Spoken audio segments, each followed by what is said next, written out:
नमस्ते बच्चों, स्वागत है आपका सानू स्मार्ट क्लासेस में। आज हम कक्षा 4 की गणित मेला की कार्य पुस्तिका का विविध अभ्यास 1 भराएंगे।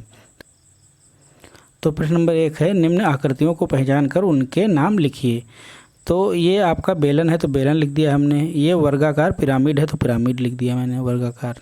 ये त्रिभुजाकार प्रिज्म है और ये घन है और ये आयताकार प्रिज्म या घनाभ है, तो लिख लीजिए आप लोग भी। फिर है प्रश्न नंबर 2, ठोस आकृतियों में प्रयुक्त एफ, वी और ई को क्या कहते हैं। तो एफ से होता है फेस जिसको हम फलक कहते हैं, वी से होता है वर्टेक्स जिसको हम शीर्ष कहते हैं, ई से होता है एज जिसको हम किनारा कहते हैं। फिर प्रश्न नंबर 3 है, प्रिज्म और पिरामिड में क्या अंतर है। तो प्रिज्म में दो समान एवं समानांतर आधार होते हैं, जबकि पिरामिड में केवल एक आधार होता है और उसकी सभी त्रिभुजाकार सतहें एक ही शीर्ष पर मिलती हैं। अब प्रश्न नंबर 4 है, न्यून कोण, समकोण और अधिक कोण बनाइए। तो हमने ये न्यून कोण बना दिया, ये समकोण और ये अधिक कोण।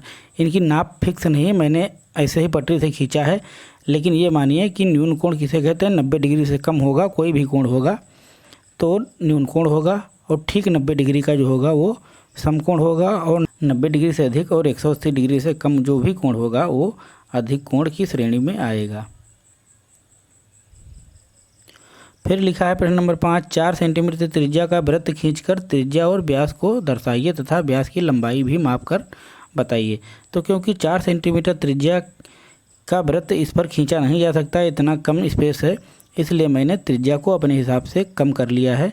मैंने त्रिज्या करी है 1.4 सेंटीमीटर की, ये वाला वृत्त खींचा है 1.4 सेंटीमीटर त्रिज्या का। फिर मैंने 1.4 सेंटीमीटर त्रिज्या का एक दूसरा वृत्त खींचा है, लेकिन जो ये दूरी है ये त्रिज्या कहलाएगी। और लेकिन जब ये दोनों परिधि के बीच में हो जाएगी, दोनों परिधियों को आपस में मिला देंगे तो जो बनेगी रेखा, इसको हम व्यास कहते हैं। तो व्यास जो है त्रिज्या का 2 गुना होता है, तो मतलब त्रिज्या 1.4 है तो व्यास हो जाएगा 2.8। फिर प्रश्न नंबर 6, द्विआयामी आकृति बनाइए जिसमें एक समकोण हो। तो मैंने एक समकोण वाली आकृति बना दी है द्विआयामी। फिर 2 समकोण हो तो 2 समकोण हो गए इसमें, एक ये, और ये 3 समकोण वाला इन्होंने पहले से बना के दिया था। और 4 समकोण हो तो उसमें मैंने एक आयत बना दिया जिसमें 4 कोण हैं, वो भी 90 डिग्री के। अब प्रश्न नंबर 7 है, न्यून कोण व अधिक कोण किसे कहते हैं। तो न्यून कोण किसे कहते हैं, देखो, जिस कोण का माप 90 डिग्री से कम होता है, जैसे 30 डिग्री, 45 डिग्री, 60 डिग्री, उसे हम न्यून कोण कहते हैं। अधिक कोण देखिए, जिस कोण की माप 90 डिग्री से अधिक लेकिन 180 से कम होती है, जैसे 100 डिग्री, 120 डिग्री, 170 डिग्री, उसे हम अधिक कोण कहते हैं। तो इस प्रकार से हमने एक बहुत ही सरल भाषा में आपको अभ्यास भरा दी है, आप लोग भर लीजिए। धन्यवाद।